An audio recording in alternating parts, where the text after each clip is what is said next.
แขวงสิโกเนี่ยกำลังสิออกเมื่อบ้านเนี่ยกำลังสิเดินต่อไปจุดเป้าหมายของบ้านเนี่ยสิโกก่อนสิเมื่อดึกจึงต้องได้ข้ามขัวสิกองไปก่อนนี่ภาพบรรยากาศรวมๆอาจจะประมาณนี้นี่ภาพคู่กับคู่ใจคู่แรกคือเก่าตามสิ้นเคย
ต้นใหญ่ได้จุดถึง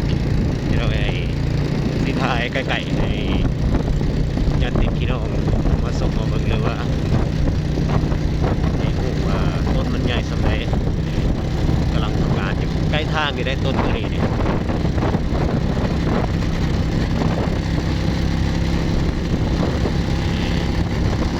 กำลังทำงานอยู่มันปิดไว้เติมได้ครับแต่มันใหญ่คือว่าพอใหญ่คือบ่ไว้ปิดเนี่ยครับไว้เติมยังรอปีกมันใหญ่เนี่ยคือว่ามันสั่นลายบ่อยอะไรจุดนี้ทำงานการเห็นเวียกของไฟฟ้ามันลงจุดเสาเลยลมแห้งมันก็ปิดแห้งแต่ละเสาแต่ละหลัง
ทางเลยต้นอันนี้1 2 3 4 5รวมเลยนี่ใกล้ทางต้นตัวนี้แหละ